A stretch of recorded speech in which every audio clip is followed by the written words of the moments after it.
Okay. So what do? Just 3, 2, 1, then just clap? All right. 3, 2, 1.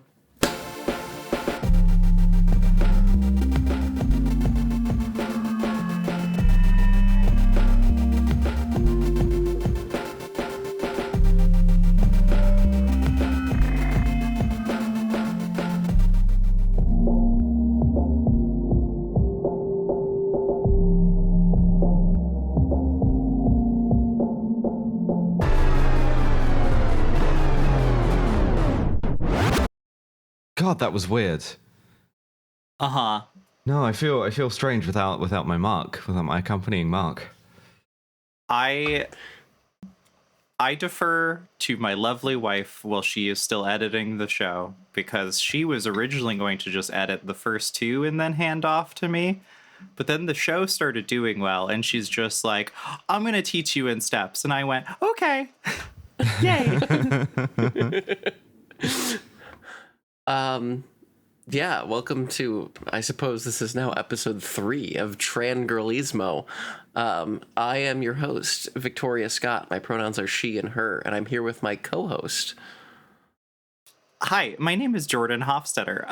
My pronouns are she and her. I really thought you were going to say my name for me. That's why I was just sitting there unnervingly. I'm not gonna steal your thunder, Jesus. Is my name Thunder? Yeah. Sure. Okay. You're one half of the hit podcast Trangirlismo. I'm not going to blow a raspberry right into the mic, but I was doing the jerk off motion while you said that. Today we have our first ever guest.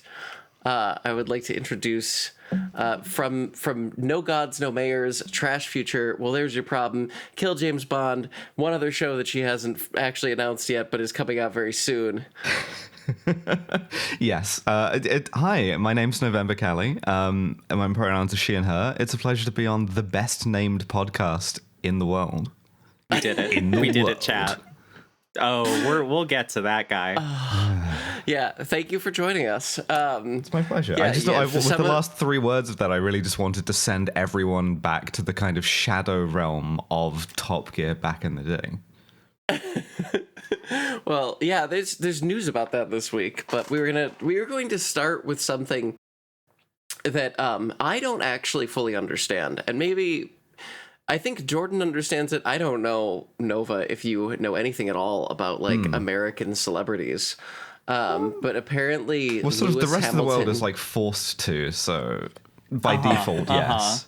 The monoculture doesn't exist in America anymore. However, American cultural product as a hegemony only just now in the last like 3 years has really started to break up in atmosphere like the Discovery. Mm-hmm. Wait, no, the Discovery didn't break up in atmosphere. That was the Columbia. Fuck. Discovery that sounds like I'm a big fan time. of that sounds like I'm a big fan of space shuttles exploding. I suppose in that sense, that is the American pop culture analogy, because it is like riding the wreckage all the way down, and you are horribly conscious the whole way through. Oh, absolutely. It's in Tales of Jordan Undiagnosed Childhood Anxiety. It partially broke up, the last one that broke up in like 2002 or whatever, partially broke up over Texas right after I moved there. And they were telling people, hey, if you find anything weird in your backyard, maybe don't touch it. Maybe call NASA. Here's a number to call if you find something weird in your backyard. I was determined that it was going to fall on me for a solid week after it happened. And anyways, childhood anxiety is a real fucking problem.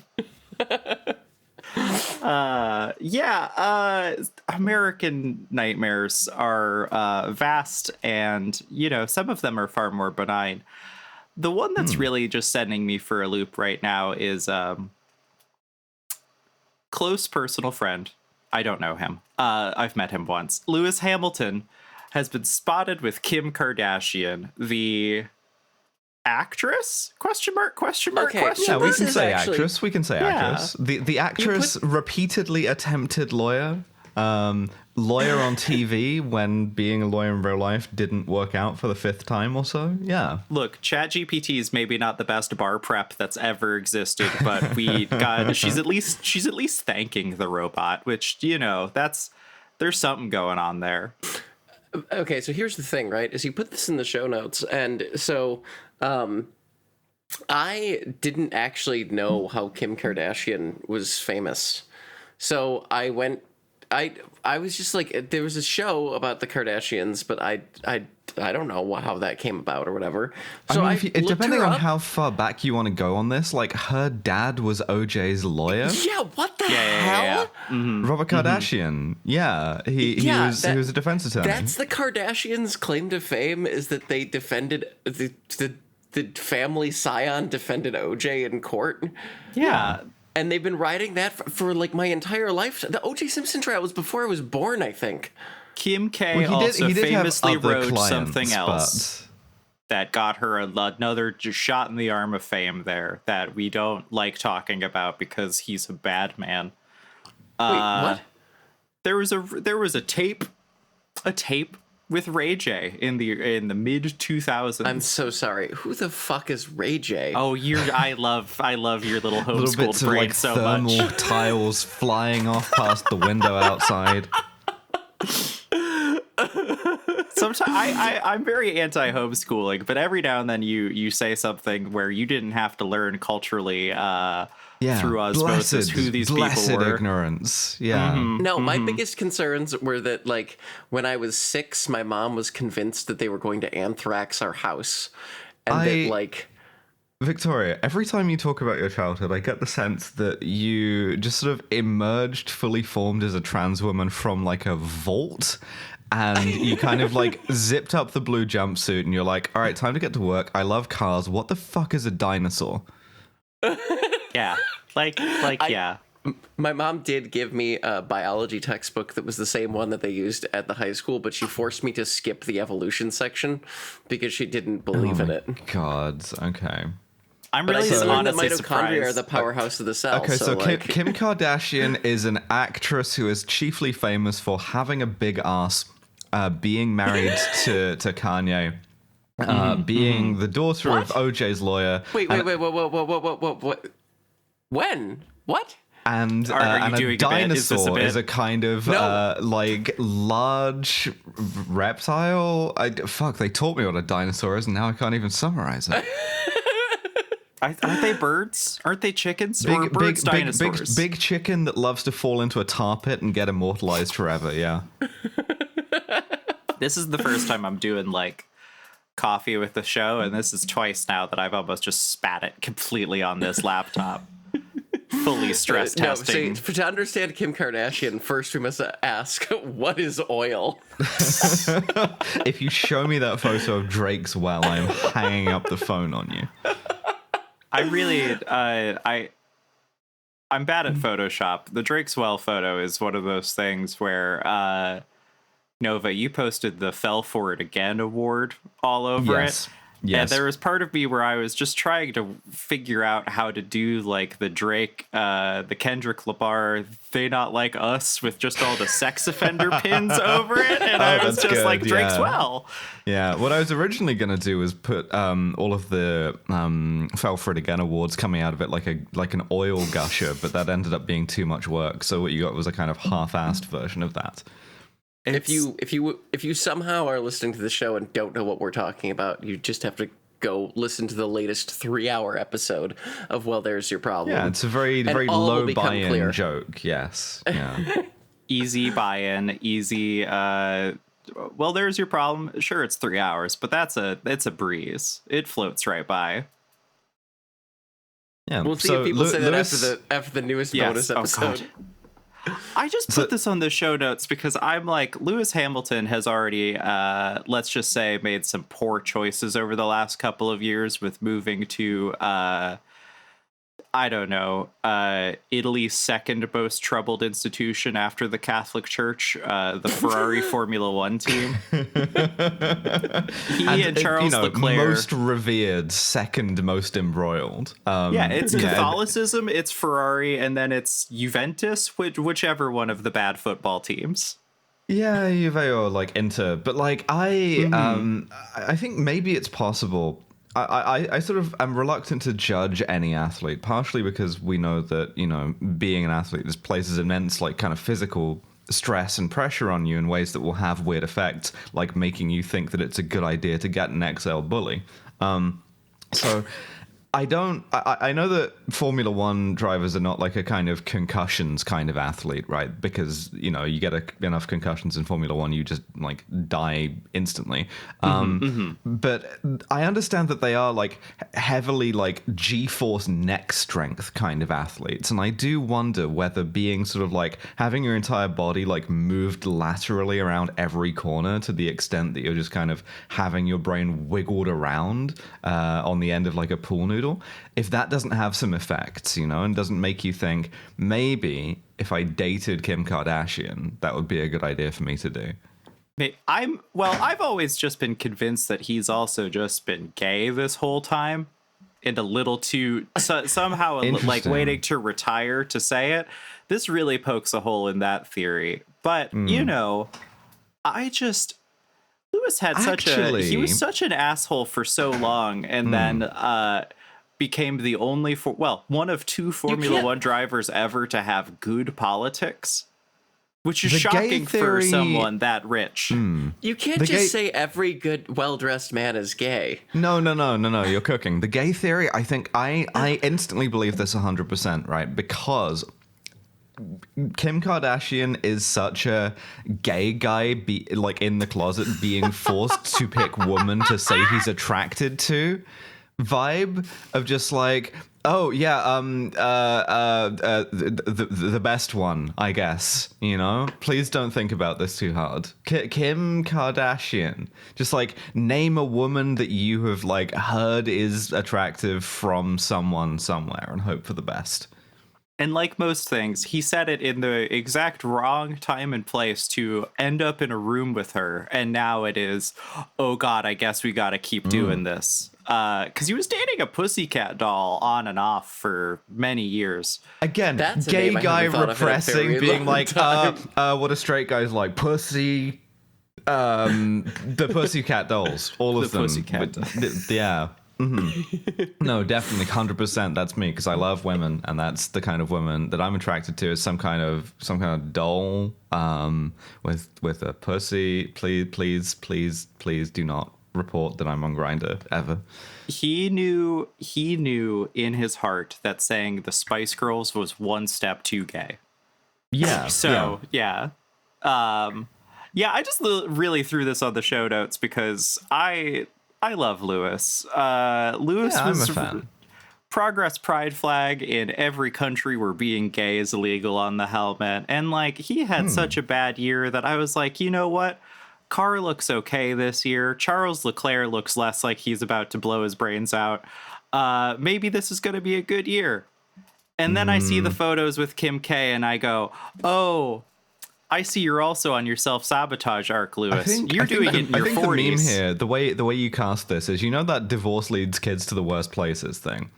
It's Christian Horner and Toto Wolff walking away from each other and dropping Lewis into the big pit of Ferrari and Kim Kardashian. Yeah, and then, I don't know, Toto Wolff's now with his Italian boy child, and... Yeah, Formula One's the best. We had a pretty good new crop of twinks last year. But it's honest work, you know?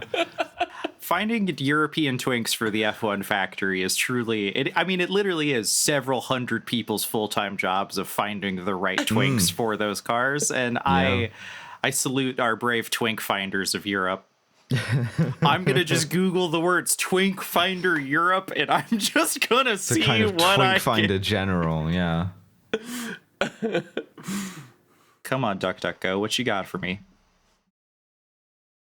Yeah, Gaydar.net, best data. Oh, that's not as fun as I thought it would be. Gaydar.net's a good domain, and we should have bought that also, Victoria. Yeah, I figured I would leave in the Kim Kardashian dating Lewis Hamilton bit because I thought it would be funny that I didn't know who any of these... I mean, I know Lewis Hamilton, obviously. You know who Kanye West is. I do know who Kanye West is, okay. but I know Kanye West through, like... I knew that he made a couple of good albums and then became a Nazi. That's most of my understanding of Kanye West. Well, because after you got out of the vault, you like first thing you did was turn the radio on, and like it was playing probably like not Graduation, but like Twisted Dark Fantasy or the first band I ever got into was Rush. So like I had to start from the 70s and then work my way through all of pop culture. I'm really into like Vault Dweller Victoria now. I think this is a good backstory for you. I mean, I didn't have any friends until I was like 19 years old, so it does actually track. The very real sound of distress at that. I'm sorry. It's okay. Again, Victoria, we love you so much. I'm 30 now. I've put I spent all of my 20s feeling agonized about the messed up childhood I had, and now I'm done. Now I'm just like, oh my god, my adulthood is so messed up. As they say, did the work, right? Like in your 20s, you learned what a dinosaur is, learned who Kanye West is, learned who Lewis Hamilton is, got really into Rush for a while. That's a fairly normal kind of trajectory, I would say. Certainly for being transgender. Oh yeah. The number of trans women I know who are into Rush is insane. Oh my god. Well, I thought they were the little bottles. I assumed we were talking about those, which RFK took from us. We can't have difference of sex development next to my big brick of YYZ frozen film in the freezer, I've got like my big brick of frozen Rush bottles since I'm trying to outlast the administration. I almost bought my wife talked me down, but I almost bought a Minecraft creeper fridge when I don't even like Minecraft. I just thought it would be a horrible object to have in our home. And I was like, well, that's going to be the film fridge. It's going to be the poppers fridge. And also like, I don't know, the bottle of champagne for when a thing happens.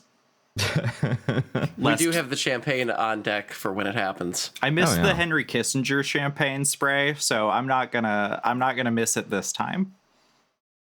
My friend actually came over with a bottle of champagne and we popped it in my living room when Kissinger died, which I think qualifies as like, that's a Ripcon 2 for sure. But that's all I have is just Lewis became such a good guy after being such an asshole, and now I'm just like, you can't go back into that fold, man.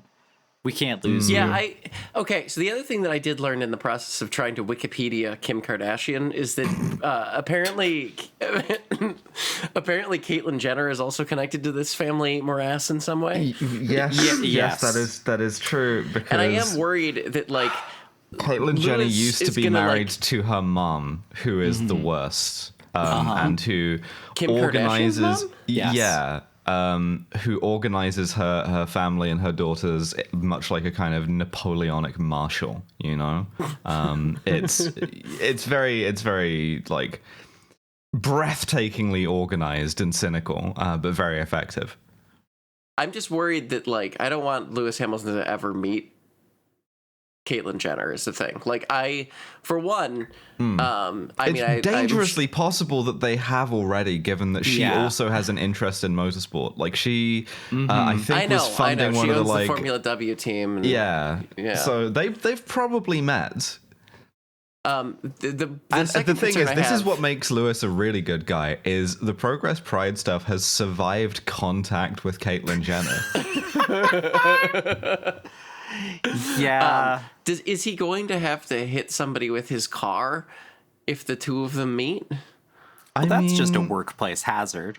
Yeah, it's just how you introduce yourself to Caitlyn Jenner is tell her about a time that you also killed someone with your car by accident. Yeah, when you almost killed Max Verstappen a couple years ago. Oh, okay. I think all crime against Max Verstappen should be legal, so it's fine. I think they should bring back the medieval practice of outlawry for Max Verstappen specifically. Nova, are you familiar with the saga of Max Verstappen's current partner and how Max stole Kelly Piquet from the man who he also stole a Formula One seat from? I am not. All I know is I have an instinctive physiognomic reaction to Max Verstappen where I'm like, this man has a Dutch peasant's Edam face, and therefore all crime against him should be not just legal but encouraged. Yeah, he has the sort of face that helped invent capitalism and therefore put all of us in this mess. Short version. There was a man named Daniel Kvyat, Russian man, was dating Kelly Piquet. Yeah. Kelly Piquet, son of Nelson Piquet Jr., Formula One world champion for Brazil. Daniel had a very bad start to 2016. Therefore, Max Verstappen, when he was 18, got moved up to the big Red Bull team. So Max stole his drive, and then about a year later, him and Kelly Piquet started dating after she had a child with Daniel Kvyat. So Max Verstappen took everything from that very odd-looking Russian man, and I just think that's a thing that we don't talk about enough. It's not important, but it's just a thing that, once again, like the Maduro techwear fit, will haunt me until the end of my days. You've seen the speaking of Brazil, you've seen the Lula hip hop hat, right? No, I'm so ooh. Okay, just throw that into Google Images anytime you wish to. Current president of Brazil, Lula Ignacio da Silva, was once photographed wearing a baseball cap that said hip hop on it and looking, I would say, terrified. He looks like an SNL cast member. In that photo, so heavy. He looks like Bobby Moynihan so much in that photo. We should, oh man. The timeline where our president's wearing that kind of baseball cap and not, the red one. Yeah, for sure. I mean, this is the kind of Lula vibe on Trump is, if he came to Brazil, if he had a little bit of picanha and he switched out the red hat for the hip-hop hat, he would be cool. But he isn't cool, so we just have to kind of make peace with the doomed world we persist in, you know? Can we find what hospital Bolsonaro is and just start sending him hip-hop hats? He's got to be in one of them, right? Just statistically at this point. Yeah, and every hospital in Brazil gets a free hip hop hat because he's gonna visit all of them eventually. It's like Santa. You gotta visit every single one. You gotta make sure the visit happens, and you gotta lay out the hip hop hat. Jair Bolsonaro can't possibly visit every hospital in Brazil in one night, That it's just the doctors and nurses kind of actually doing it. But how is it that every time the IV bag that we set up for him overnight is gone in the morning? Just a man the shape of a balloon of saline. Getting wheeled back into a jail cell. I accidentally Googled over our show notes with the Lula hip hop hat. Let me. I'm so sorry. Your next thing was something Victoria told me that I was stunned by, and I ended up saying, "Well, you please go ahead. It's your show." Yeah, no, I was just gonna. So, there were apparently emails that I saw this week from the Epstein files, where Jeffrey Epstein was corresponding with a member of the Toyota Motor Company to try and procure a Century limousine. You never to want to drive say around in New York. Critical support. Mm-hmm. But we're really straining that one here. But it's a really nice car. Yeah, I suppose we should be thankful that what he didn't manage to do was to sully a Toyota Century with his crimes, Was he emailing with Akio? No, it was somebody lower down in the company. Separation score 1 higher? It's a really good looking car is the thing. I mean, really maybe it's good. because Jeffrey Epstein was, as we know now, a gamer. Maybe he sort of played Cyberpunk and saw the future not Century in that and was like, I need one of those so I can be in Night City. The thing is he didn't successfully get a Toyota Century.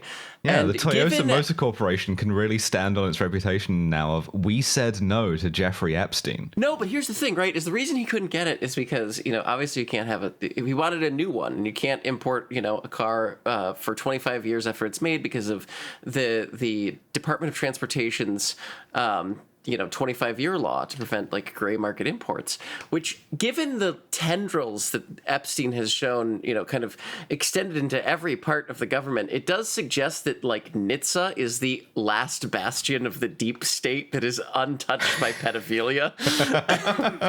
It's the Chemical Safety Board. It's Yeah. Pete Buttigieg stands alone. Oh my God. Things that rattle around in my head. The semi-sweet, semi-homophobic way that Donald Trump talks about Pete and his husband biking around together. It was a beautiful image, yeah. There's something really sweet about it, and I can't put my finger on it. But yeah, like I saw Aaron of Jalopnik talking about how people were like, why hasn't Jalopnik covered the Epstein files? And it's like, they're like, what do you want us to say? And I'm like, well, the Century stuff was there. But like, I hate every time something comes up in these files where it's just like, well, I mean, look, the man, broken pedophilic clock, kind of right twice a day. Like, I don't know, the Century's fucking cool. He should be allowed one. Not him. That was the expression I meant, not critical support. Okay. Yeah, that makes a lot more sense. Yeah. Even though him and I also are shaking hands and agreeing on liking Dr. Jess Ting's work. So, I think it's a troubling time for a lot of us to go, oh, I've seen that neo vagina. That's okay work. Thanks, Dr. Ting. Bad company, dog. Yeah, it came up on Blue Sky, and from the user rare but nobody cares.bsky.social, which is a great person to drop the information that Epstein tried to get a Toyota Century. Do we know what he ended up with instead is the real question. No. Probably an S-Class, like all of the other high-end perverts. Jeffrey Epstein car. Well, from Car and Driver 4 days ago, he shopped for a Subaru WRX automatic. What a pervert. He was in talks for a new one, but he killed it because it had a manual. Okay, honestly... Well, I guess I wasn't really sad he was dead, but now I'm really glad he's dead. Yeah, That's and we'll kill him like... again for this. Yeah. Oh God, have I mentioned lately how humiliating Jeffrey it is to be Epstein's American? Mercedes. Okay, this is that's like just pathetic. Like if he really was like a WRX guy, like. That is, I mean, that's like a normal contingent of like WRX guys. Is you go to college, you get an automatic WRX, and you hit on like high schoolers. Well, he was a gamer type of guy. Besides being a gamer, he was more broadly a weeb because, like, besides the Century, he also apparently asked about getting a Hyundai Equus. Oh my God. Oh, yeah. See, these are all perverts' choices. You know what I mean? Like, none of these cars are not something I go and I'm like, well, you're not a pervert. You know what I mean? Like, yeah.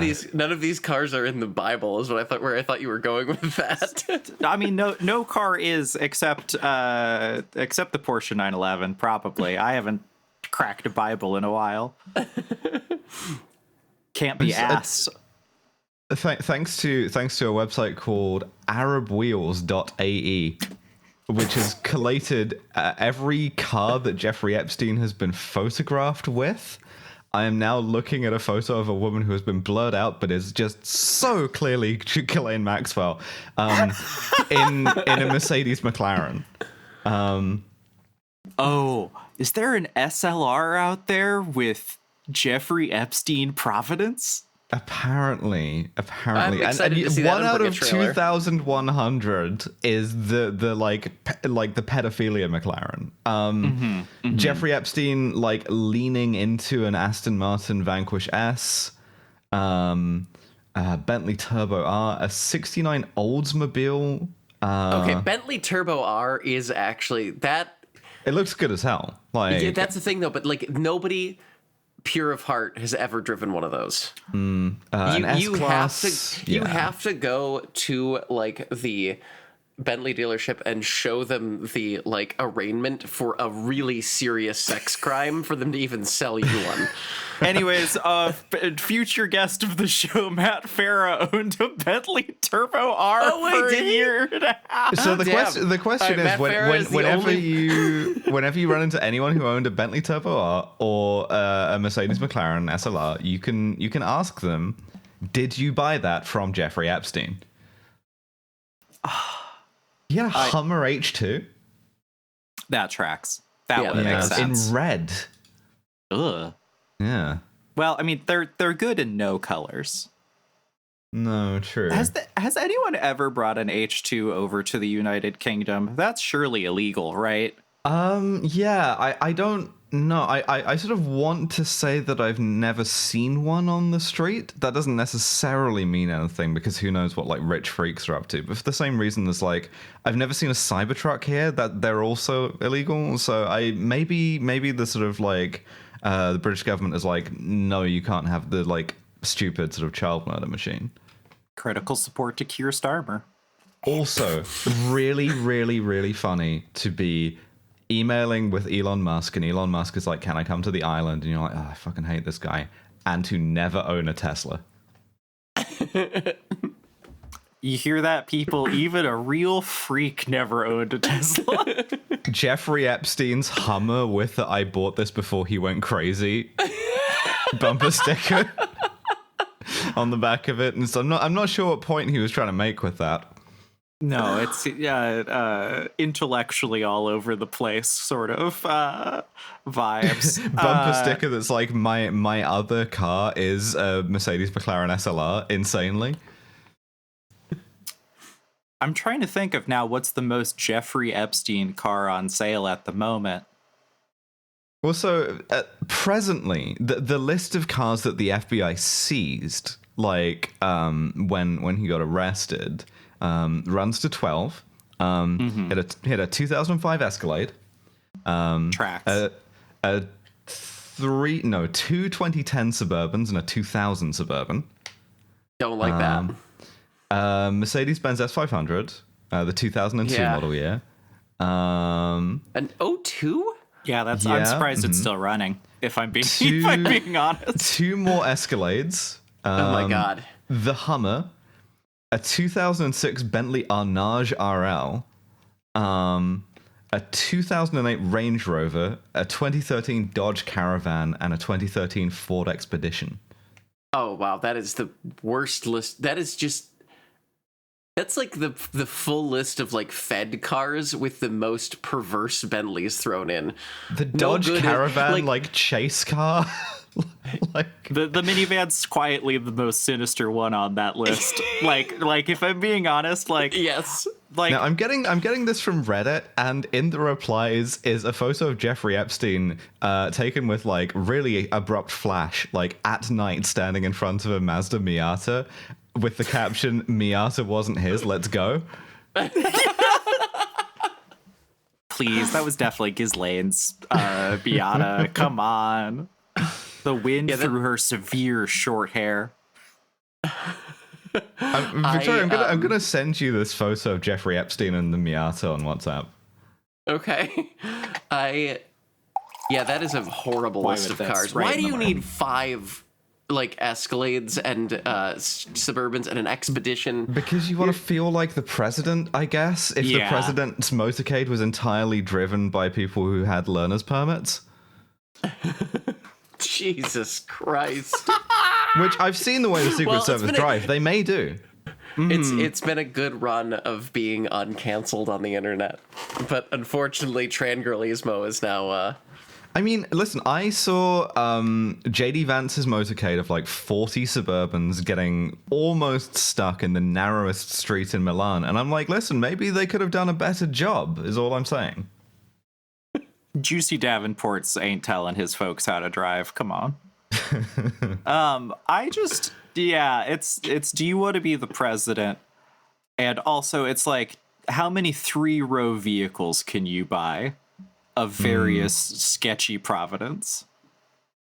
Yeah, I mean, the thing is, as well, much like that sort of plumber's truck that ended up in the Syrian civil war, this means that if you buy a Suburban or an Escalade, there's a decent chance, I would say, that it was a Jeffrey Epstein fleet vehicle, you know?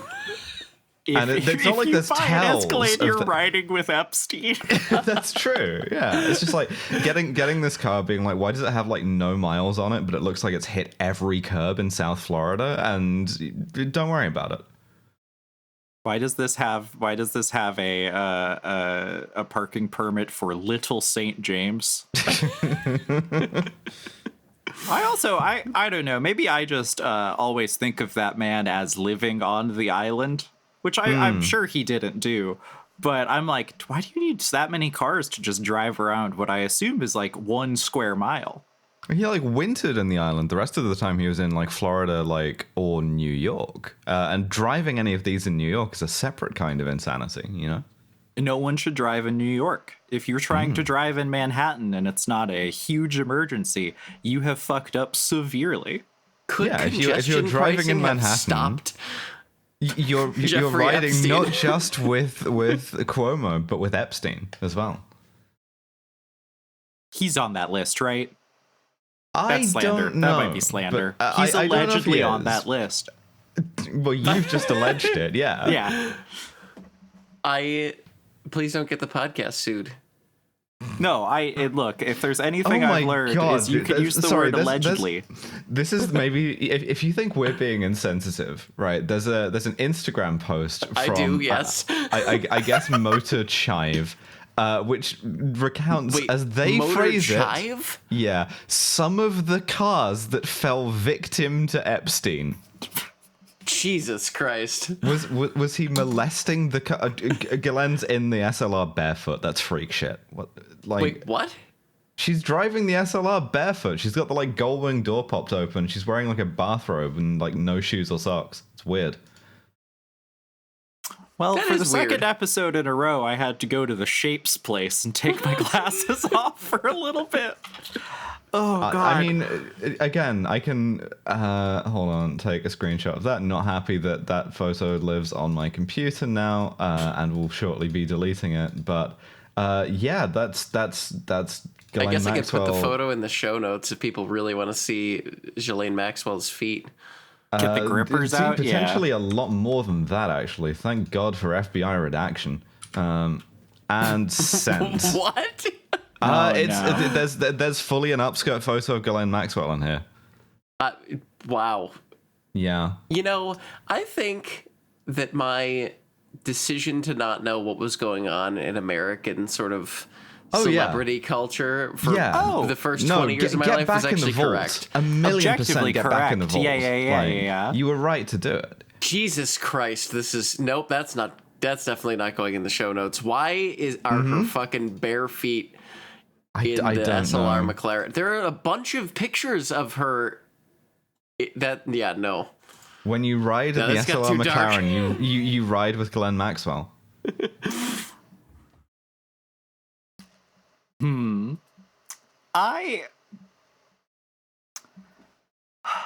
Maybe the pedal box was small. Deeply considering what you're about to say. I don't know. You've never had a car you had to drive mostly barefoot because your big dumb boots wouldn't fit? Come on. I mean, I drive in at least socks, but also, like, generally speaking, I can drive in like heels and stuff.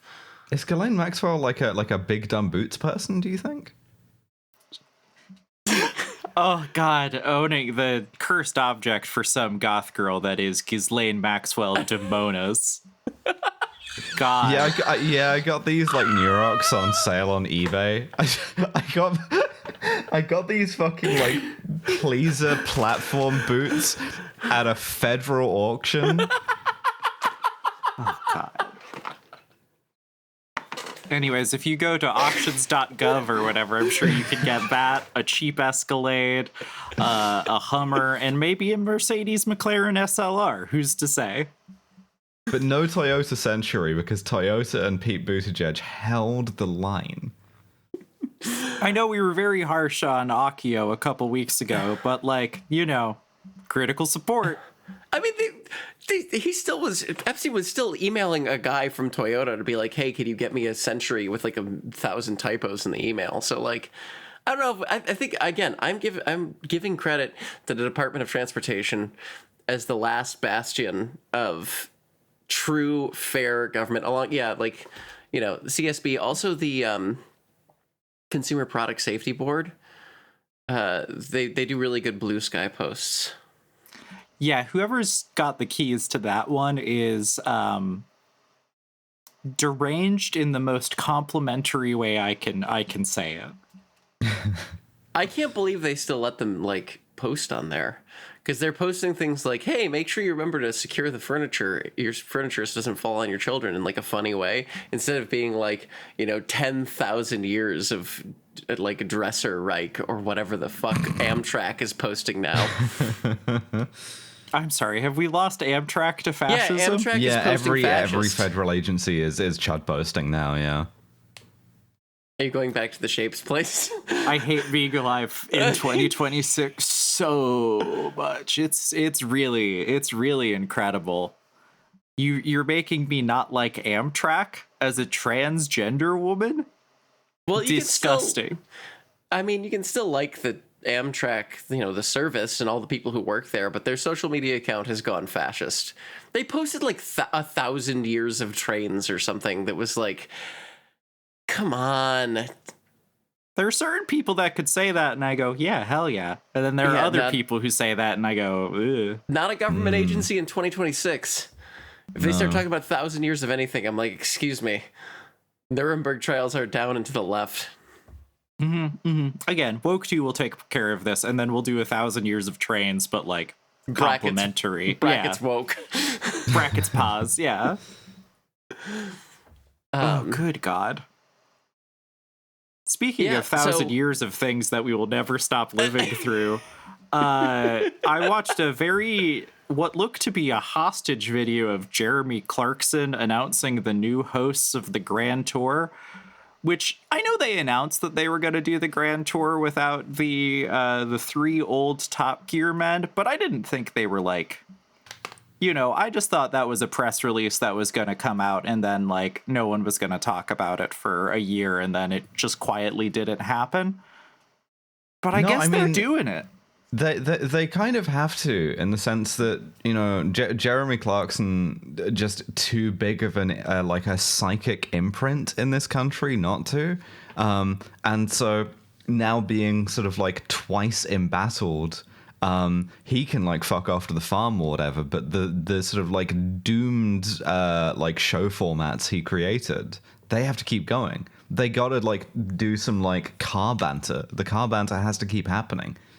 The thing that confuses the hell out of me is one of the new hosts is Francis Bourgeois, the guy who records fisheye videos of himself foaming about British trains. It's Francis Bourgeois and two beardmen. They've so clearly gone through they've sort of searched non-threatening sort by number of followers. Please God, give us some people who will not have a scandal. I don't know if they'll even be successful at that, but they're we can have no controversy ever. And this is one of the things is this is trying, as everything since Top Gear has, to sanitize a format that is fundamentally based on homosocial bullying. And I don't know how they carry that off other than this kind of, again, the same pitfall the BBC fell into of kind of toothless chumminess. Yeah, we've already tried and failed Chris Harris Top Gear with Joey from Friends. Every variation of American Top Gear. We've tried probably 1,000 times to replicate those three men being kind of gay and very mean to each other. Yeah. And I just don't think they could do it. And I'm sorry, I purposely, I saw that you had a reaction to the, I assume, French train man. There's He's no not way French. that That's his screen name. Oh, thank His God. name is like the most British thing in the world. He chose Francis Bourgeois because he thought it was funny or something. He has that's a a Pink shockingly Panther long character. Wikipedia article, and I did not read all of it. I was like, man, you post about trains. I didn't see anything in there about cars, so I do assume that they just were like, hey, this guy has a lot of TikTok followers. We should get him on the Grand Tour so anybody watches this. No one's gonna watch it. I mean, No. To be like, here's the thing, right? It's like I watched all of Top Gear as a kid because, I mean, again, I'm on a show called Trangirlismo. I would have. There's no way this would exist if I had not like stewed in the vat that was like mid-aughts Top Gear and watched Jeremy Clarkson. The thing about him, right? And like, I think this is the thing that everybody misses when they try to make their own incarnation of Top Gear is like, Jeremy Clarkson's a huge prick who is a net negative for all of society. And the main thing he's going to be remembered for is inventing an entire television show to get himself out of paying inheritance taxes. Or whatever the fuck his stupid farm is for. It's some tax dodge thing. Yeah. But the thing is he falls in a long line of problematic car men who were actually pretty good at writing about cars. He's like British PJ O'Rourke, right? Where it's like, yeah, exactly, he's because kind he of a understood conservative dickhead. the car. It's like it is a libidinal, conservative, masculine, deeply stupid object for a lot of people. And he sort of like really connected with that. It's like an object you can use to bully the only two other people who will hang out with you. It's a pretext to like it's a part of the elaborate ritual. Yeah, well, and he was just he was a compelling writer. Like if you read some of his old like writing before he was like Jeremy Clarkson of Top Gear, it was good automotive writing. And I think that's the thing is like Chris Harris I thought was pretty good like in a vacuum when he would do like car reviews or stuff because he could drive quickly and he was pretty good at writing. Is pretty good at writing, I suppose, but like he didn't have the banter thing. The banter thing I have no idea how you replicate, but I feel like getting Francis Bourgeois and like two YouTubers to try and like create the second coming of Top Gear is just going to be inherently flawed, not even because you've just picked out somebody who's famous on TikTok for knowing trains, but because like none of those guys are writers as far as I'm aware. I don't know if How these you guys write their videos. This photo of the three of them looks like a kid who got some kind of award and two teachers who are proud of him. And I don't know, that's a kind of interesting dynamic, I suppose, but it doesn't have the same kind of like private school, like severe bullying thing going on that Top Gear did. Is the picture of them that Jalopnik used for this article them standing in front of a 350Z that has an anime caricature of their own faces on it? Did they get Tasha themselves? I think so.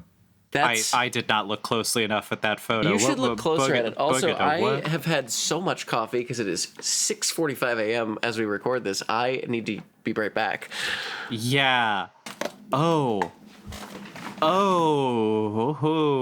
These two have a popular car review channel on YouTube called Throttle House, which Jalopnik insults them by misspelling Thottle House. Thottle House is pretty good though. I think I've been to that website.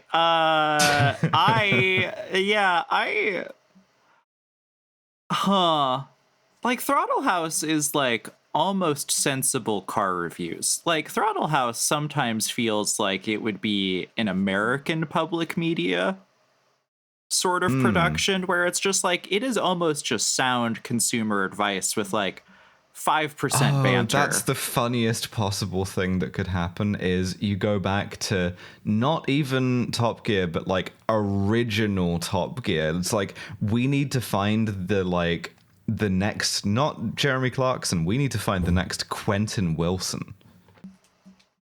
Yeah. Just just earnestly, like, quite technical and in-depth consumer advice with like a bit of sarcastic eyebrow. Yes, the sort of gentle humor that is public, like Ken Burns documentary, This Old House style. I'd even say more palatable than car talk. Wow, okay, so no rough edges on this thing whatsoever. This is gonna be like feel-good, cozy shit. Okay. The most Throttle House I've seen is anytime that they have had a they are part of the woke mind virus, aka every little bit of bad influencing I'm getting to try to buy the cheapest modern Aston Martin I can find, which will ruin my life in so many different ways. But also, I've not killed myself. I deserve it. So I've been such a good girl. I deserve a $20,000 for persisting. Yes, of course. Hello, Bebo. That'd be a good 30th birthday gift, you know? If you for someone you hated. It's me. Yeah, I just don't like Top Gear in America has such a weird, like, because you had to steal it for so long before BBC America truly picked it up because they thought no one would give a shit. Hello, tiny cat daughter. Yell right into the microphone. But like, we don't have that like cultural cloud of Clarkson, the newspaper columnist, the writer, the political figure here, that like, I feel like most Americans have no idea that Top Gear even has like, I don't know. I feel like Top Gear is both a show for everyone as it existed, as long as you don't hate homosocial ribbing. Oh, sure. And the number of like American trans women I know who love Top Gear is like beyond comprehension. Whereas like if you I don't know, maybe I'm just saying this as someone who has like went to a British public school in the 2000s, but I would say the valence that it has in Britain is a little bit like, I don't know, it's sort of like a motorized jockier Ben Shapiro almost. Like, ooh. Yeah, it's real bad. Which is crazy because here it's like, I don't even think it reads that, because they spent so much time making fun of us during the Bush administration, especially in early episodes. It doesn't feel that conservative at the time. No. But then as an adult, I go, they're, well, at least Clarkson's very... Well, and this is like, it's funny you mention that, because I remember like one of the episodes that really stands out strongly in my mind is the America special, where they go drive a bunch of cars that have like Hillary Clinton slogans and like that they love gay sex on their cars in Alabama. And they joke that they get hate crimed because they're like, oh, look at how backwards Americans are. And of course, when I'm like 11 and can't appreciate subtext or whatever, I'm, you know, that like they think it's funny to be you gay. had to like rig your own TV aerial to get that in the vault, for one thing. No, I mean, this is a great piece of like British chauvinism where you don't even recognize that our conservatives are conservative because of their reflexive contempt for you. Christopher Hitchens, another good example of this. Where no, they are also racist and homophobic and so on, but like the way in which Americans do it is dumb, because you know Americans, they can't build a car that goes around corners, and they talk stupidly, and it's a sort of like PJ O'Rourke's not a bad comparison for any of this stuff, because he also wrote a bunch of stuff where it's like the sort of like reflexive sort of contempt for the foreigner is the biggest deal, and that's where Top Gear is, I would say, or used to be, for sure. And I think, like, you know, as someone who grew up in Texas, it was when they started talking about people from Mexico that was my first tell as a teenager that I'm like, oh, I think That is Jeremy so Clarkson's ingrained and racist. in Britain. Like, for some reason, like every like white British person of a certain generation just has a bunch of like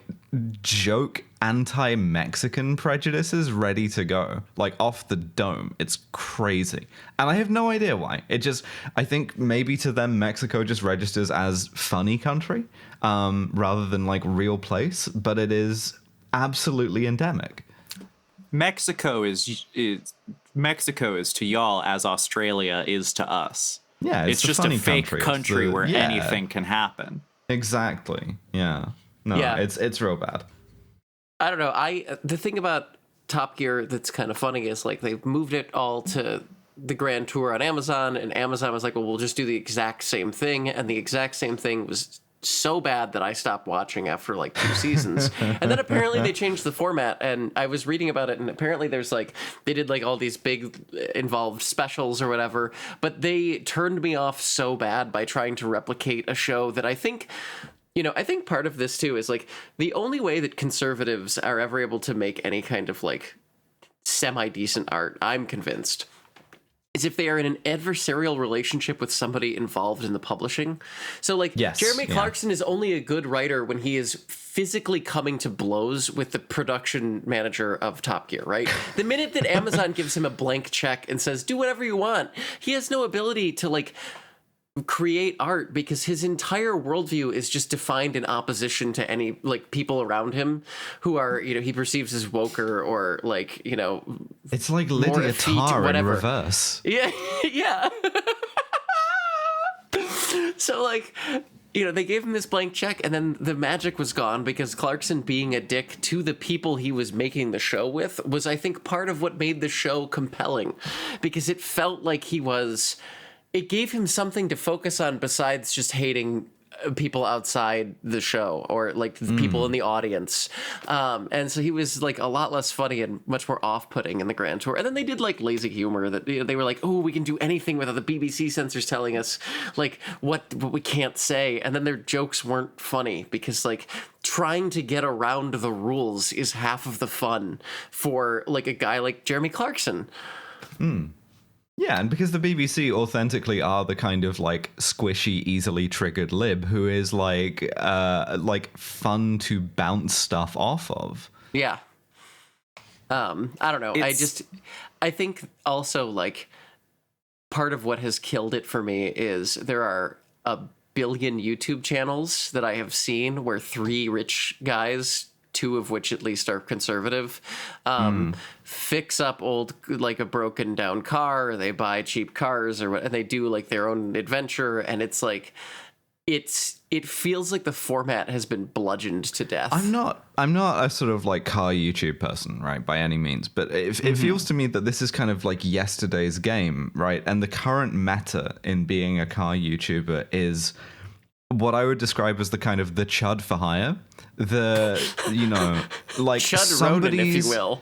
Yeah, somebody's fail son who just has like a lot of land and a suspicious number of cars, and you don't ask about this because he can do like the Mr. Beast shit or whatever. And do a bunch of like very kind of expensive to like film stunts under a kind of like chud affect, And, you sort of like, you get the sense that you look into these people and you're like, no, you know what a chilled salad fork is, Mm-hmm. Your father was where in South America in 1987? That's crazy. They're all the fail sons your of dad Rhodesians. was like sold Jeffrey Epstein his Mercedes. Yeah. It's like, there are like 3 men on YouTube that I will still watch the videos of. And 2 of them are English. So I just, in my heart, know I probably shouldn't Google your politics or your name and the word trans. You know what I mean? Like I should just not know if Chris Harris is transphobic. I just don't need to do that to myself. I would say Chris Harris has chaser energy. I don't know what kind he's of a chaser little exactly, but yeah, the little ball 100%. Yeah. He seems cool. I would get a beer with Chris Harris. And then Chris Henry Harris, come on the Catchpool show. is just tall and kind of hot in a way that I, again, as a allegedly not bisexual woman, makes me feel confused. My car YouTube channel that I have has always been there for me, and I will never give up, is Mighty Car Mods. Marty and Moog can do absolutely no wrong. They have only ever built cool cars. They are both real ones. But that's it. That's like, and I think part of the appeal for that for me is like they do their own work, right? Like they build their own cars, and like watching them be bad at working on cars felt so relatable in a way that like Top Gear was never meant to, because like the whole point of Top Gear is like, you know, Jeremy Clarkson. I mean, I guess like James May is kind of like the relatable one for me because he likes old cars and drives slow, which is just who I have aged into at the, you know, ripe elder of 30. But like, you know, James May, there's still time. You know, there's still time. Yeah. As a teen who knew I was trans, but again, was living in Texas, so what the fuck was I going to do about it in high school? There's a James May quote that rattles around in my head, which is just, as a lesbian hopelessly trapped in a man's body. And I, every now and then, will just watch Top Gear and go, would it have saved her? I bet James May would be so fucking cool.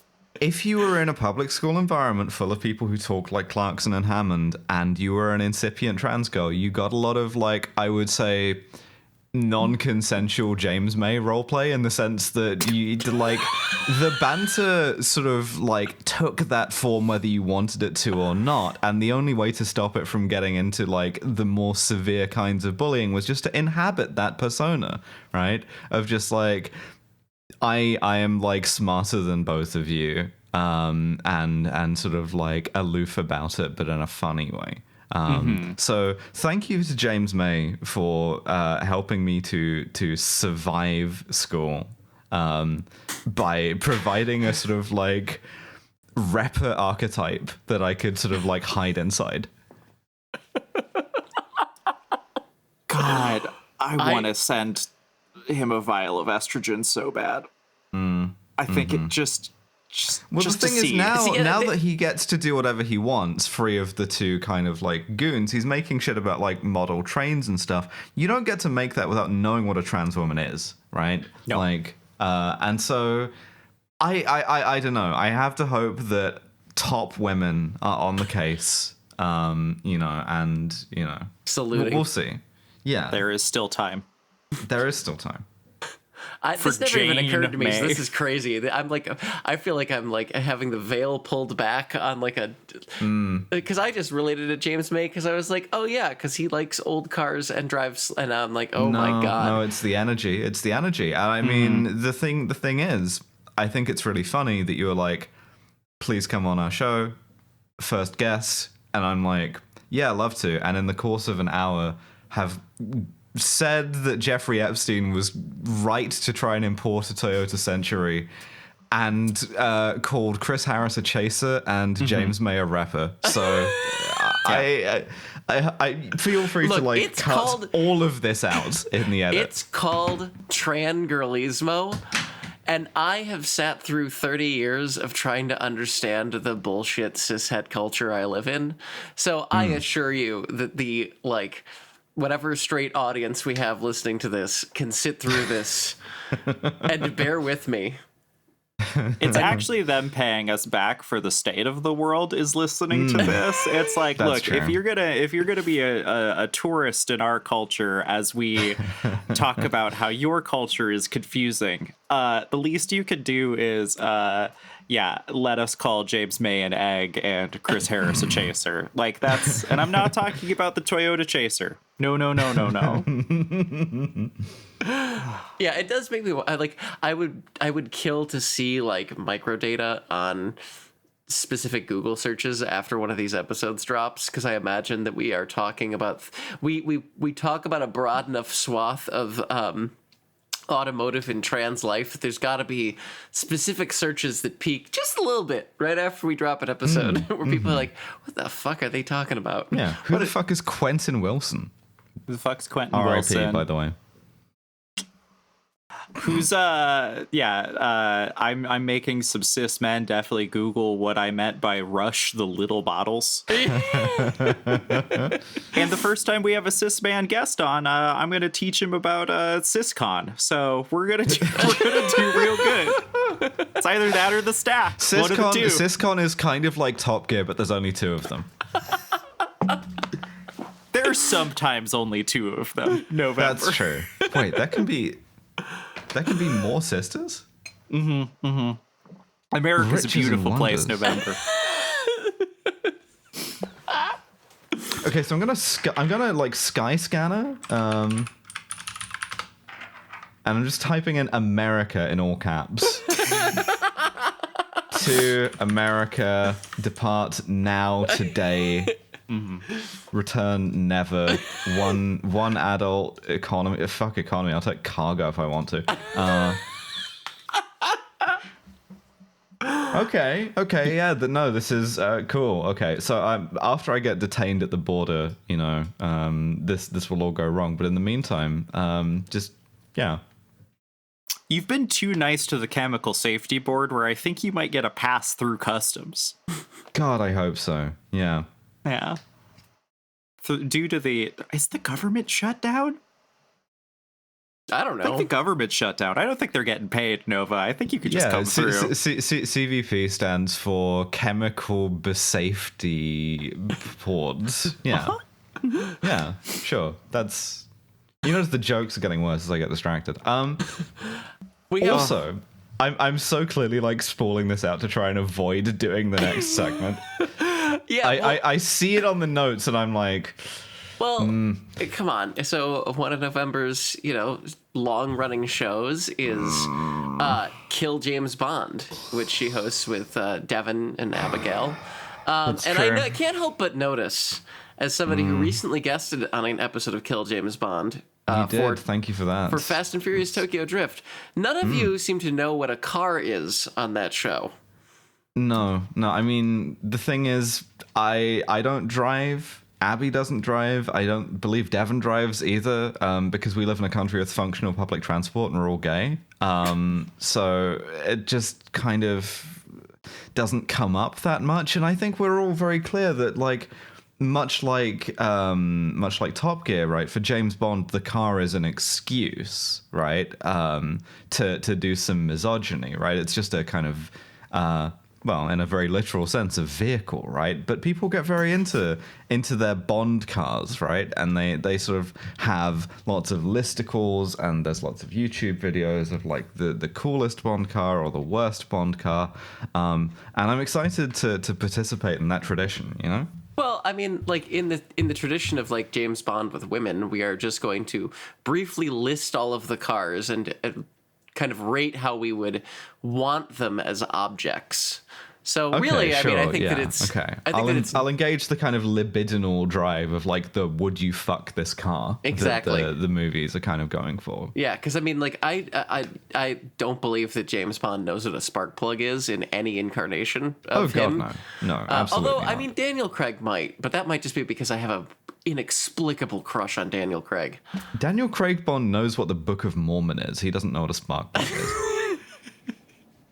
I watched Casino Royale last night with my wife because I've still not seen No Time to Die because I was so looking forward to it before the pandemic happened, and now I'm an entirely different person. The world has changed entirely, and now I'm just scared to watch it. You know the line you get to use about this, right? Is this never happened to the other fella? It's never happened to the other fella.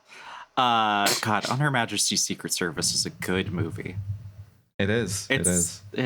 It's not, but it's also very good. It kind of is, but it's not. I bet George Lazenby's cool T-girls. Anyways, shall we get to the terrible yeah, here's what I list? think we should do. We should just rate. I've got a list of every Bond car here. If you say it's a science-based system, podcast. I was thinking about trying to make this, a scientific.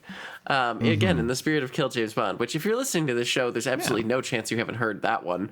But I guess go listen to it if you somehow haven't. My entire audience comes from having been on all of Nova's shows. So, I'm realistic here about the flow chart of listeners. Yeah, God forbid the book you wrote or any of the articles you wrote or anything else you did, you asshole to yourself. I went on Apple Podcasts and looked at the Tranquillismo on there, and you know what the top 3 shows are that listeners also enjoyed? It's No Gods, No Mayors. Well, there's your problem. And Trash Future. I think I'm pretty safe in saying that a decent number of people who have heard my voice probably heard it first on one of the November Kelly cinematic universe of shows. It's always a pleasure to have you, is the thing. A pleasure to have in class. That's right. Again, ironic because homeschooled. I was going to say my mom never said that to me. Oh God, you missed out on being a pleasure to have in class? That's so sad. You didn't have an English teacher you had a fraught relationship with? I mean, I did have a fraught relationship with my mom. So in Doctor No.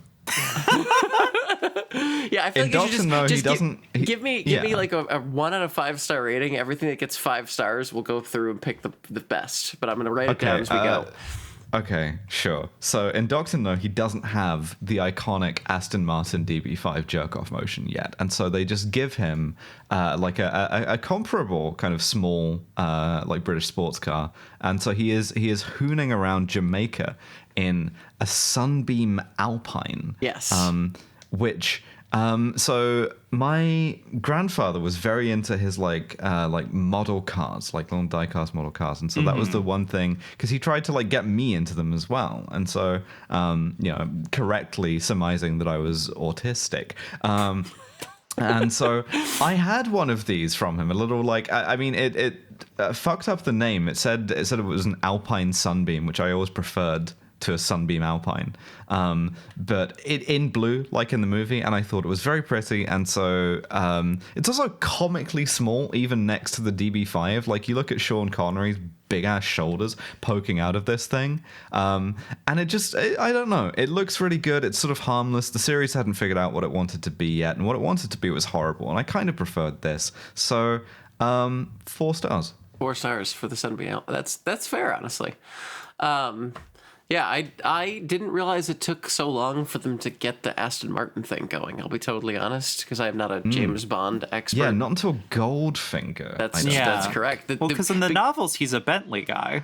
Yes, which is in From Russia with Love. He's got a 1938 Bentley 3.5 liter coupe, which is the most insane. I had to check 4 different websites because I didn't believe it that was a Bond car. I'm going into my fucking mind palace. That's the Bond car because he's by the side of a canal or something in Oxford, and he's retrieving a bottle of champagne from underwater. Yeah, it's barely in the movie. It's a nod to the books. As such, I disavow it 1 star. It's how you know Ian Fleming was drunk the entire post-war period to his death, is that he's like, this is a reasonable car. I can't do an Ian Fleming impression. The only ever good Ian Fleming impression was Super Ego's Matt Gorley. I don't have Ian Fleming on deck. I just have Sean Connery. So if you want to Trangalish more. So Goldfinger and Thunderball was the 6465 Aston Martin DB5. It's got the ejection seat. Yeah, it's the car. It's the DB5. I mean, it looks good. I would say that the kind of silver is the least interesting or aesthetic color to paint a DB5. But I don't know. Also, of that generation of British sports cars, I prefer an E-Type. Who doesn't prefer an E-Type, right? That's correct. The E-Type's objectively better, yes. Yeah, it's not a very good car, and I know this because so many rich people's dads want one because it makes them feel like James Bond, and are then introduced to the problems of wiring done by a British man in the 1960s. and just or like any of the problems with it, with the frame or the body, and then so it's a bad car, but it's a very aesthetically bad car, even if less so than some of its competition. Just give it a 3. You know, it's the car that there is. It feels like it would have absolutely no cultural relevance if it had not been if it had not been the Bond car at the time that Bond became a thing. Whereas like the E-Type, the E-Type was famous because every rich person in the 60s bought one because they're awesome. They drive incredible. They're one of the sexiest car designs ever made. There are people who are like, I don't like the E-Type. And you can always kind of ignore any other opinion that they're about to tell you because they're wrong. It's a fact Needless of life. contrarianism. Driving through 60s London in the longest car you've ever seen, blasting, I guess, the Beatles out of the stereo, about to get enough pussy that it's going to cause British 9/11. Yeah, of course. Why would you ever want something that wasn't that? You know? No, and like that's how you know James Bond's always been like not actually cool, but like an asshole's idea of cool. Because if he was actually cool, the E-Type would be on this list 45 times, and like not the James Bond's iconic E-Type. James Bond's iconic E-Type instead of the DB5, which is again the only car that is a reason a car company is still around. Yeah, Aston Martin has been sure. dining out, and by dining out I mean dining and dashing and losing millions of dollars by every now and then. The only way they can even afford to lose millions of dollars, which is a great sentence, thank you capitalism, is because of that dad fantasy. Capitalism. Well, it just makes sense. I'm gonna commit a kind of like podcasting sin here, and you can edit this out or not. I don't care. But like, I'm gonna lightly rib one of my colleagues on another podcast that she's not on. Abigail Thorne, bless her.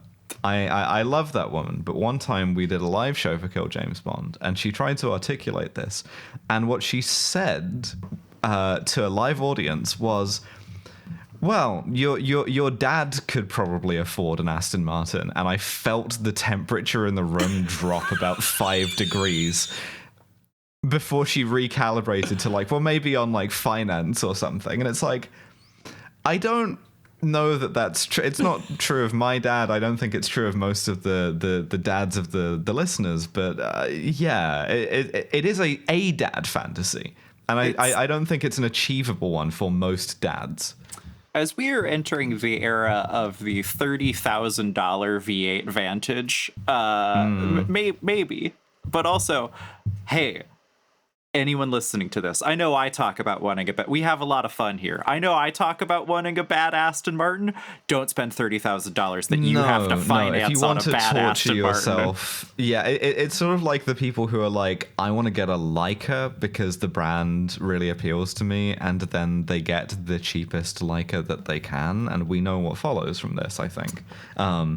Yeah, disaster. Don't do it. Let me close my Leica tab and look, I just want a film camera where someone's still doing service and making parts. God damn it. Yeah, I will say. And how expensive is the service and how expensive are the parts?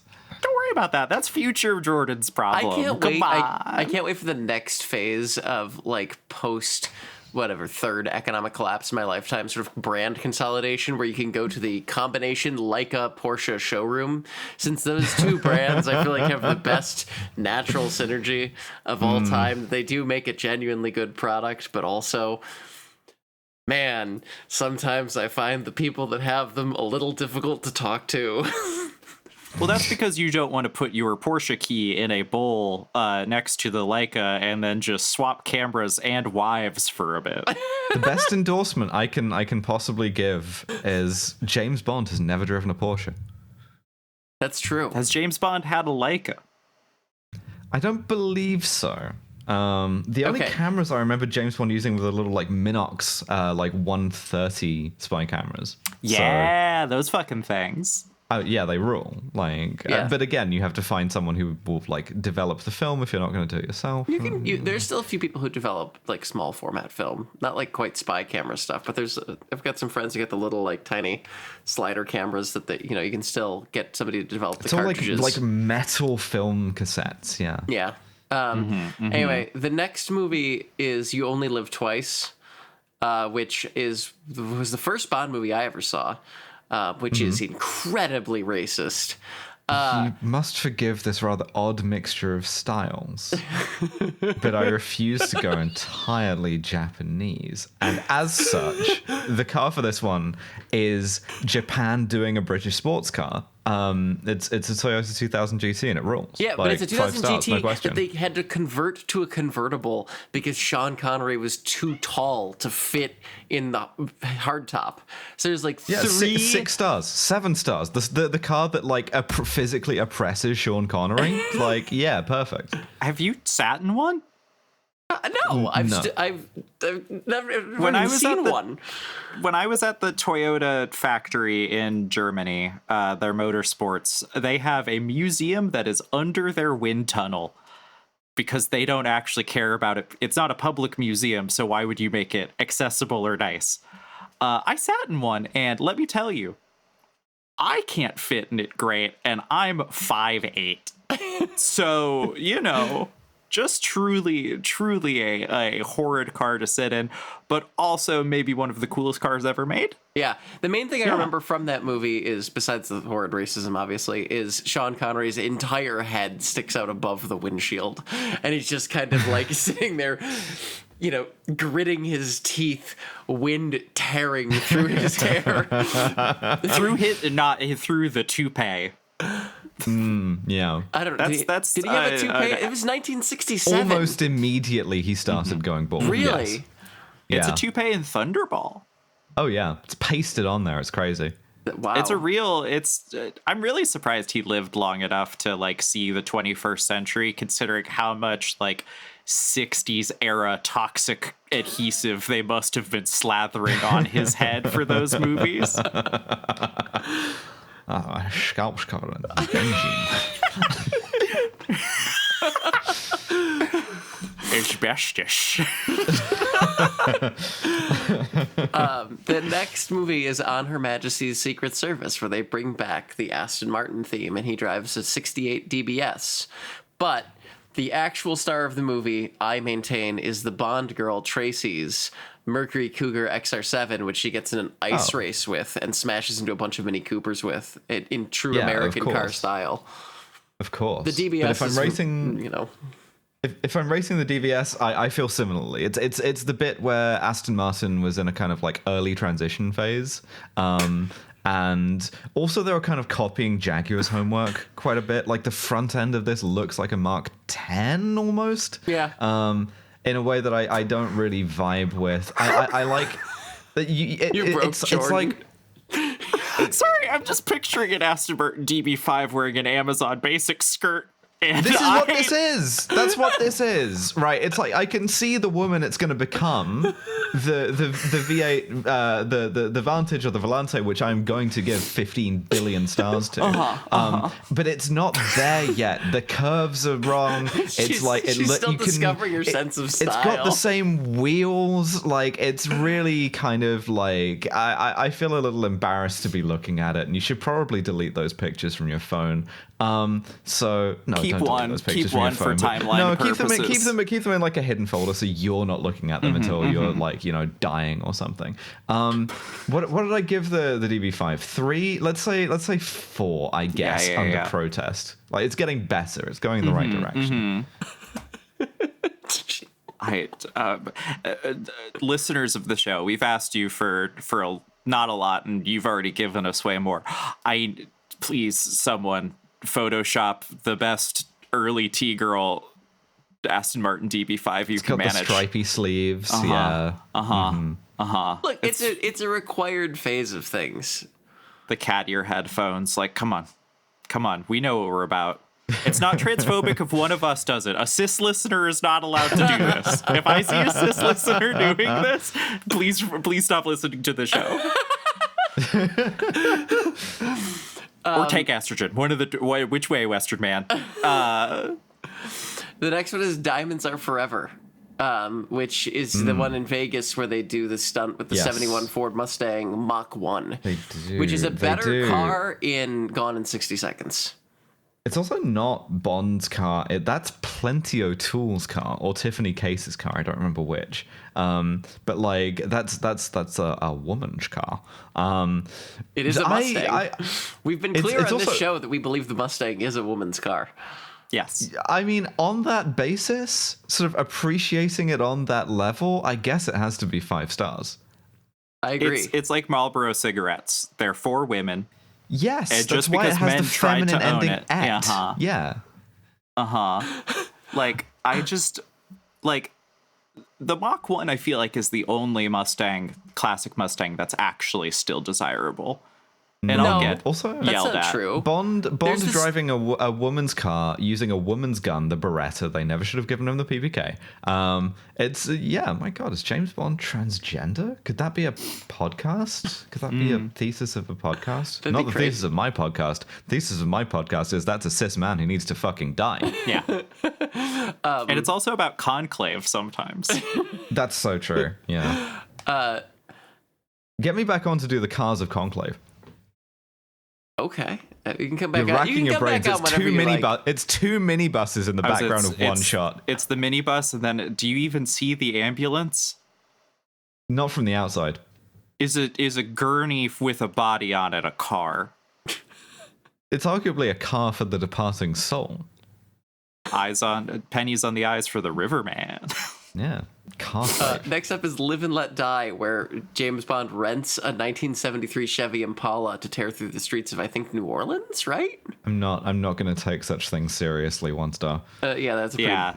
The next is The Man with the Golden Gun. James Bond using Turo. With the 74 AMC Hornet, he steals from a showroom and does the best barrel roll in cinematic history. They pulled it off in one take. Yeah. But then they put a slide whistle over it. With the The first computer visualized stunt, I believe. It's not a computer visualized stunt. They just did the stunt.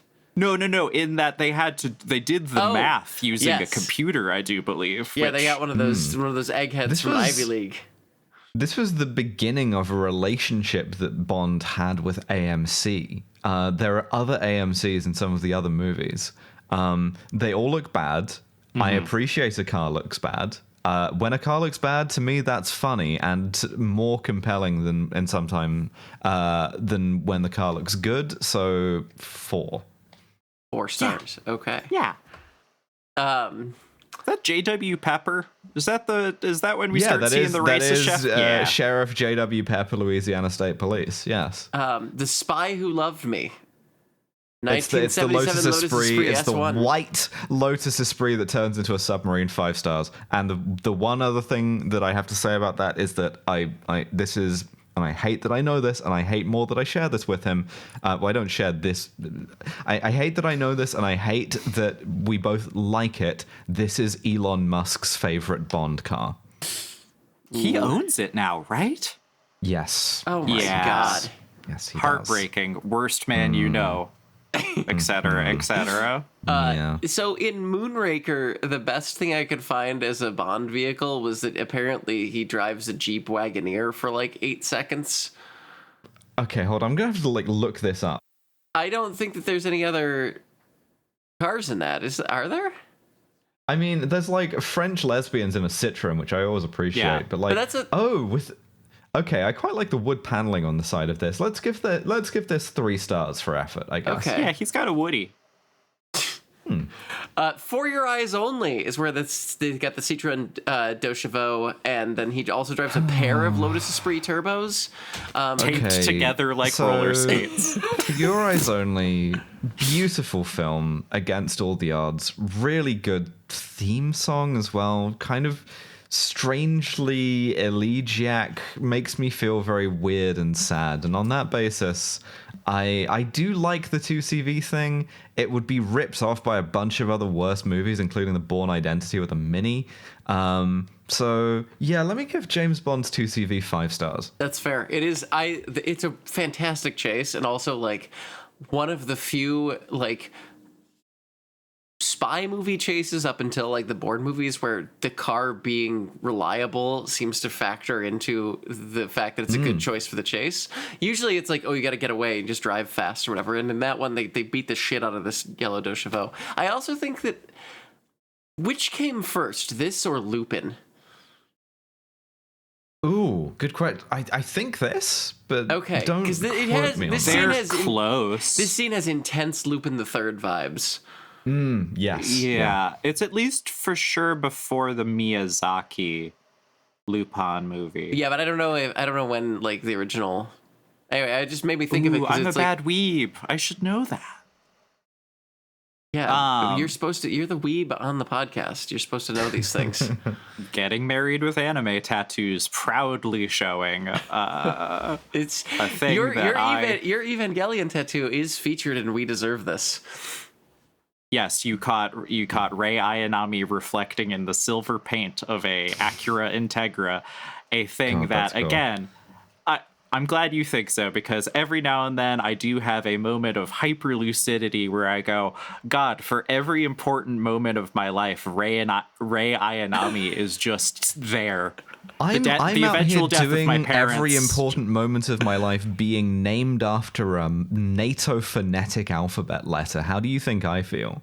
Like this is the nature of being a trans woman, maybe a trans person, maybe even just a person, is the farce kind of intercedes in everything, you know? I thought you just really liked the fall. I don't even know what that is. Unless you mean the season? movie. The autumn? Oh, I mean, to be honest, in Scotland, it's mostly just winter, so... That's so fair. God, it's the Yu-Gi-Oh tattoo right next to the Evangelion tattoo, which I feel like is a tiny little bit less defensible, but, you know, fucking me ball. Octopussy. I believe the Bond car in this movie is the Tuk Tuk.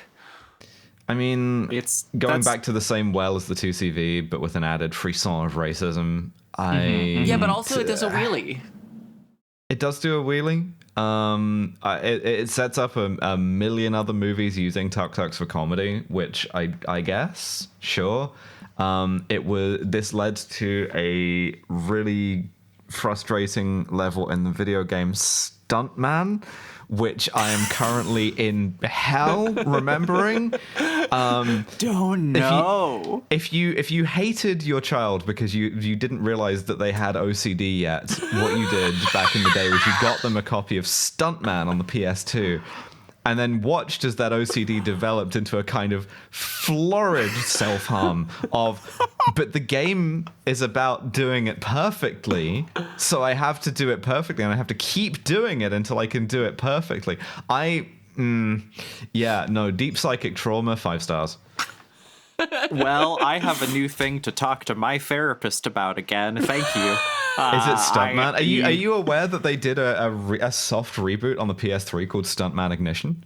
I am. I did not have a PS3, and I am so glad that I did it, because I don't know if I could have ever escaped that cycle of video game self-harm. Yeah, it's very much a kind of like cosmic rebirth type thing. If you wanna not see me for about a year, you hand me an emulation of Stuntman or Stuntman Ignition. It's either that or Dark Souls games, right? Like again. The Dark Souls of cars in many ways. So true. The Dark Souls of James Bond movies, A View to a Kill. Yes. A movie I love a whole lot because Roger Moore looks 105 he is and lived so for old. Another 40 years or something. That's my daft aged grandpa. Yeah. Renault 11 Taxi. Yeah. He has a Renault 11. I like a Renault 11 in general. However, this is the Renault 11 is immediately bisected. Yes. It is mutilated at too young an age. It suffers irreversible damage. And I don't know. I don't think we as a society should be endorsing that. So 1 star. It's also like the most kind of like slapstick comedy car chase I think I've in any of the Bond movies. That movie is a slapstick movie. It has a great it's opening it's song, not though. good. Well, yeah, That's it's Duran true. Duran. Yeah. Yeah. The living. It's got Grace Jones in it, which we appreciate. Yeah. But Yeah. like, And Christopher Walken, talking like a Frenchman who's secretly Russian. I find the computer indispensable. Yeah, absolutely. The Living Daylights is when we get an Aston Martin again. It's the V8 Vantage Volante, and it has missiles now. Victoria. Yes. Victoria. Yes. What's the largest number you can write down? And the thing is, this is such. It's an opinion that I hate myself for having. Right. It's the thing where I look myself in the mirror and I'm like, am I AGP? Right. Because this is. It's the dad opinion par excellence. Is actually the best Bond car was the Vantage from the Living Daylights. That's why it's in No Time to Die, is because they wanted to appeal to the dads who think it's the best Bond car. But the problem is that they're right. It just is. It's the best one. It looks really good. I think the reason It's really hot. I think the reason it's so good is because like. The best British cars are the ones that are meant to design, like they're meant to appeal to like the American road and the American impulse. Yes. Like the E-Type Yes. is so good because it was meant to be sold to Hollywood stars, and so it's got to be like the sexiest, longest car you've ever seen in your life, and it's also still got like all of the, sort of. The benefits of being a British car, and that it's like elegant and not, it's more elegant than. It's sort of. Have you ever seen like a 1960s Corvette parked next to an E-Type? The Corvette looks like it is. It looks like Joe Rogan. Of automobiles, and not the woke Joe Rogan. Now the Vantage is a beautiful, beautiful woman, right? She's like actually got like flared wheel arches and stuff. And she's got a bit of like muscle and like shape on her because she's trying to be the kind of like what if your like Dodge was British and a bit sexier, I mean, right? I've always thought of it as like the British Mustang, where it's like, it's like a 67 absolutely. Shelby, except they made it way better looking. Yeah, but she's like she's got some like nicer shoes now. She's not still wearing the same pair of Doc Martens that I just retired 2 weeks ago. Yeah, I think she's really like coming into herself in a way that I really appreciate, and I think this is an Aston Martin in sort of like a really good place in her life where I would be feel really good about being inside her alongside an Eastern European woman. 1 million also. I put down 1 million stars. There is a slightly less butch Vantage, specifically for Prince Charles, because he got scared by how the Vantage was kind of like a bit too like clocky for him, and so he was like, can you femme this up a bit? And so there is a Prince of Wales spec that has like a mesh grille, has less obtrusive like wheel flares, and like doesn't have the air dam on the front. Why? And I that's horrible. I kind of like the way it looks. It looks a bit more. It's a bit more on the kind of like British end of the spectrum to the like muscle car end of the spectrum. Well, as a freedom-loving American, I want the big old V8 and a big old air dam and.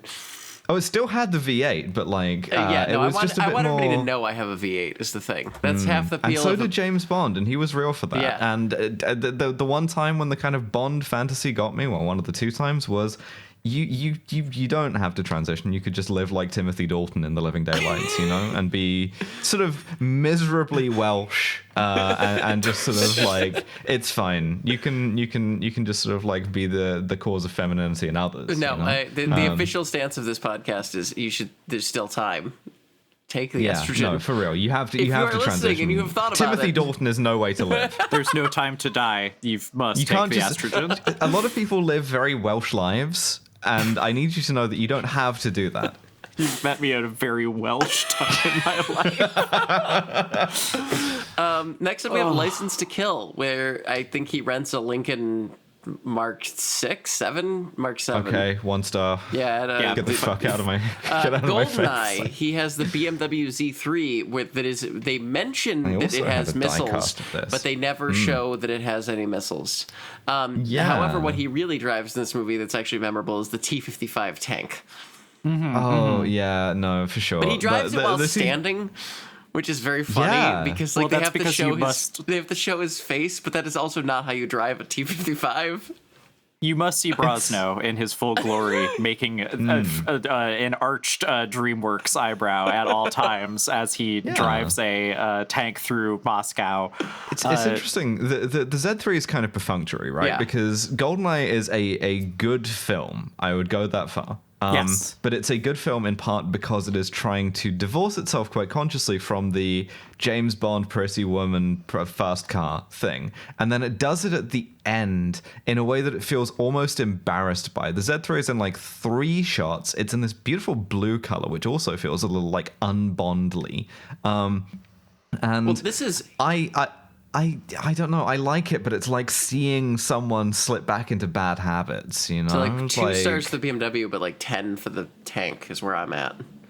It's like if I started Yeah. smoking again, no one would be happy about it, even if it kind of looked No, good it looks on me. good as Yeah, hell, but it's like I'm concerned about you, and on that basis, like 3 stars, I guess. I will also say this is the beginning of a 90s stretch of BMW paying for product placement, which is why he has a Z3 in this movie. It's why in Tomorrow Never Dies, he has a BMW 750iL that has missiles in it.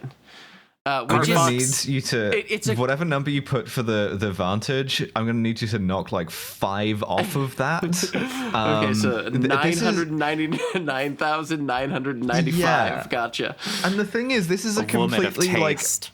bland gray German commuter. But car. no, it's the limo. The IL is like that's like Yeah. it's.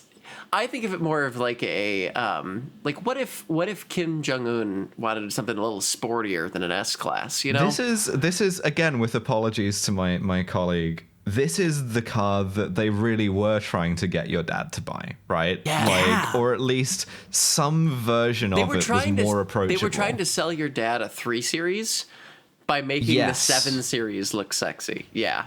And to be fair, they succeeded. It looks really good. There is the Transporter films exist because of one this sequence in Tomorrow Never Dies where a bunch of guys are trying to get into the 750. Dr. Kaufman is like, I have to torture you to get into your car.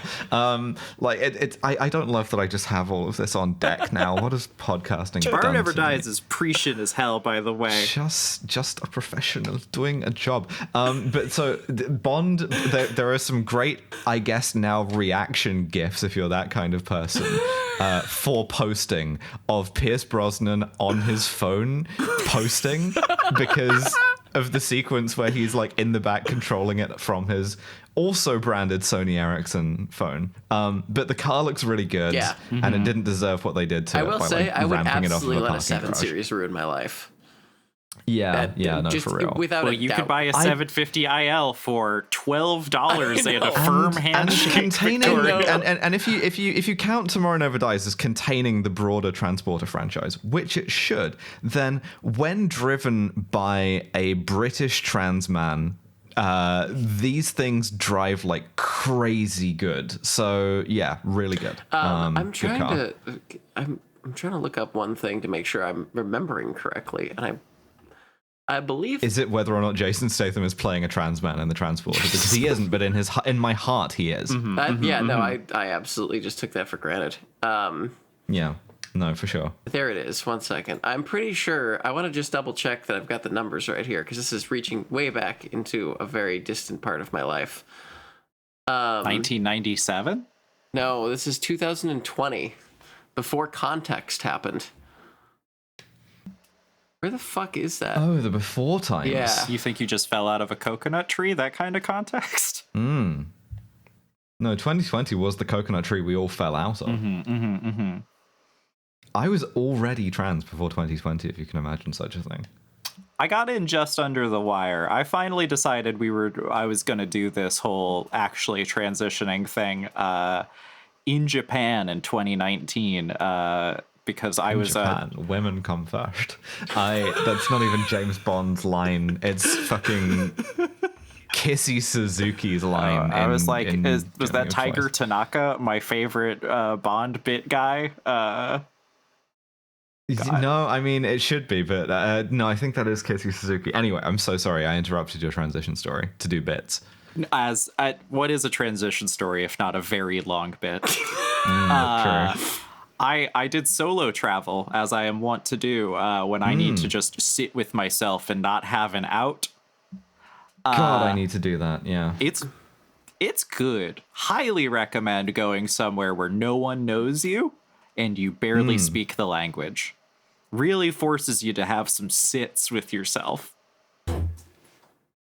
I can't find it, but I'm pretty sure that my friend in like 2020 bought a 7 Series for like $1,200, and we figured out that he actually purchased a running BMW 7 Series for less than what scrap value currently was, given that they weigh like 5,000 pounds. Amazing. Okay, so lightning round, because I have 15 minutes. Yes, shoot, yeah. sorry, I have to be at work in 15 minutes. Oh my god! But that's not happening. That's fine. Damn. It's Okay. fine. Quick fire. Let's BMW go. Z8 from The World Is Not Enough. Oh, it looked good as fuck. This is the only sports car that's ever looked good in silver 5. Die Another Day, V12 Vanquish with missiles in it. Get the fuck out of my face with this shit. This was the decline. Even the stuntman level based on this wasn't good. Casino Royale, it's an Aston Martin DBS with a defibrillator, but also the real star That's not the Bond car. Yes, the Bond Mondeo. car here is the 1.2 Mondeo. liter Ford Mondeo ST that, per Daniel Craig, is more valuable than any other Bond car he's driven, because at the time it was a prototype. It was the like one of one that Ford had. So because it was they were debuting it to be like, hey, your dad could buy a Ford Mondeo. Yeah, well, and this is when Ford owned Aston Martin still. Yeah, Right, exactly. yes. It looks bad as fuck. 1 star. Quantum of Solace. I guess either the DBS or the Range Rover Sport. Take your pick. It's the DBS because it's a again, manual this time.